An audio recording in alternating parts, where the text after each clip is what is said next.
Good evening from Washington. I'm Larry O'Connor, and we spent a lot of time yesterday unpacking the John Durham testimony before the Judiciary Committee, and we're going to do so coming up in a bit. We've got three different congressmen to reflect on that and the Hunter Biden plea deal, what we learned today from the IRS whistleblower. That's all coming up. But I want to revisit a little bit of Mr. Durham's report because there was one moment that really deserves some reflection. Watch. The Steele dossier was entered in the congressional record. Was it true? I'm sorry, the Steele dossier? Steele dossier was entered into our congressional record. Was it true? There is not a single substantive piece of information in the dossier that has ever been corroborated by the FBI or, to my knowledge, anyone else. This should lead every single cable news show for the next month, 24/7. You know, as much as those cable news channels covered the Steele dossier several years ago. Remember, all the walls are closing in on Donald Trump stuff? And the slandering of good people's names, all based on the information in the Steele dossier that was never, ever confirmed, ever. Now, normally we would have KT McFarland on this program, the Deputy National Security Advisor, to give us her insight into foreign affairs, national security, the very real threats from China and Russia. But right now, I want KT McFarland to respond to this because in your book, KT, Revolution, Trump, Washington, and We the People, you detail exactly what kind of hell you went through because of that damn Steele dossier. Yeah, and the tragedy is, you know, the FBI, the weaponized FBI and the Mueller investigation, they all knew that the Russia thing was a fraud. And yet they pretended and they acted as if, oh, well, Russian collusion, Trump would never have won without the collusion. Now we're going to prove the collusion. And so particularly the Mueller investigation with subpoenas and everything else, they could go after not just President Trump, but they went after a whole lot of people. And they knew that it was a fraud. They knew it was a lie. They knew you hadn't committed a crime, but they went after you anyway, in my case, a lot. And although, and here's how it was presented. They never wrote it down, but with a wink and a nod. They basically said, well, if you plead guilty to something, we'll figure out what later, then we're going to let you off. Or if you implicate someone else, presumably President Trump, then we're going to go easy on you. But if you don't, then we are going to continue to subpoena and persecute and prosecute you. Yeah. And the reason it's so effective, and the reason so many people over time have said, okay, well, I admit to perjury or to this or that, is that they bankrupt you. Mm-hmm. So they have all of the resources. They spend millions and millions of dollars. You, as someone who's targeted by them or subpoenaed by them, you have to hire your own attorney. And if you don't have an attorney, I initially said, what do I need a lawyer for? I didn't do anything wrong. They then don't let you even have access to your own documents, your own history, your own, your own devices, your own calendar, your own phone log. And then they come after you and they know that click, click, click. It's like a meter on a taxi cab. It can go $500,000, $1 million, and you have to pay. You have to mortgage your house. You have to give up your child's, college fund. You have to give up your retirement fund.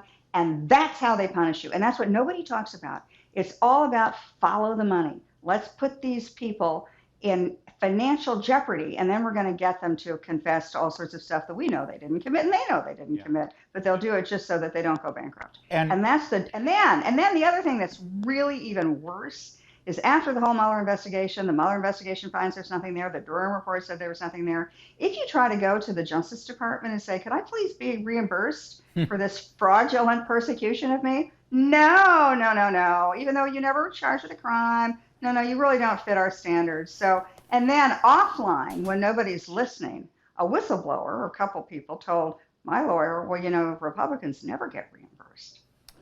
Unbelievable. And it's also, by the way, this is trivial compared to what you went through personally and what the Justice Department has done here, but there's also this suggestion that anyone who does work for the Trump administration is dirty in some way, and it's to intimidate other good people from joining the administration, from working in the White House, from actually bringing their skills to the government. Even, they would want to, they would love to.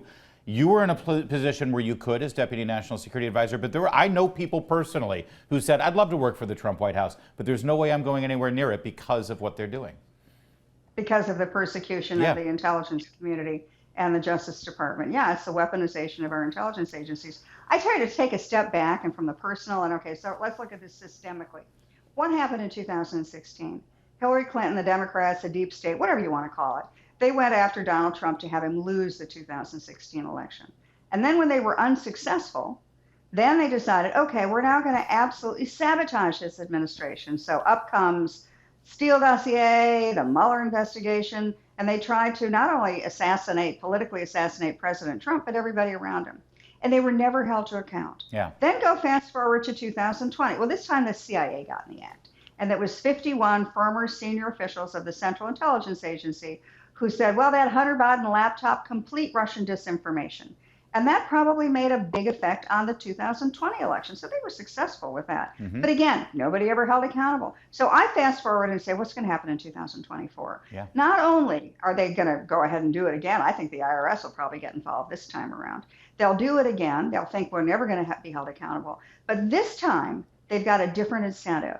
And that's because of the Durham report, because of all the congressional investigations, we now have bank records, we have cold hard facts, we have irrefutable evidence that there were a lot of people in the Justice Department, even including active duty CIA people, who were trying to throw the election of 16 and 20. They now have an incentive to cover their tracks, right? Because they got to win in 24. Because what happens if a Republican president, a Republican attorney general said, hey, wait a minute, I've got a lot of evidence. I can go after these people. I can prosecute them. They'll have to pay for their own legal defense. Yeah. So I think that you'll see a double down on the part of the Washington establishment, Sure. the propaganda media, and all the same people that we've seen again and again and again to really double down their efforts for 24. Cover their tracks, yeah. Katie, since we do have you, let's talk. There is a national security angle to this as well.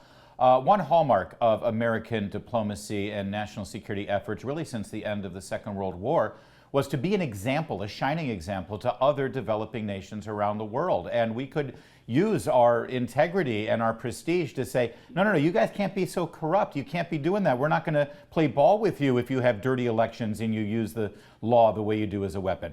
That when you see this story develop, and also what just happened with Hunter Biden getting away with corruption, have we lost that moral standing? Will we be able to get it back? How can we lecture Venezuela anymore? Well, if you're somebody who's thinking of offering a bribe, you're thinking, oh, it's a pretty effective thing. Hunter Biden, he may have a lot of, bribes we could give him. But here's how it works out in the conduct of foreign policy. So I was in Beijing right before COVID, so in the fall of 2019. And I met with a number of very senior, the most senior, except for the president, Chinese officials. And I said that, you don't like the Trump administration because you think Trump is too tough on China, the trade war, et cetera. I said, but understand that the American people are pretty unified now, Republicans and Democrats, that whoever is the next president is going to continue the tough China policies. And then I was told by the Chinese senior officials, well, there's no way Donald Trump is going to get reelected. We know it's going to be Joe Biden.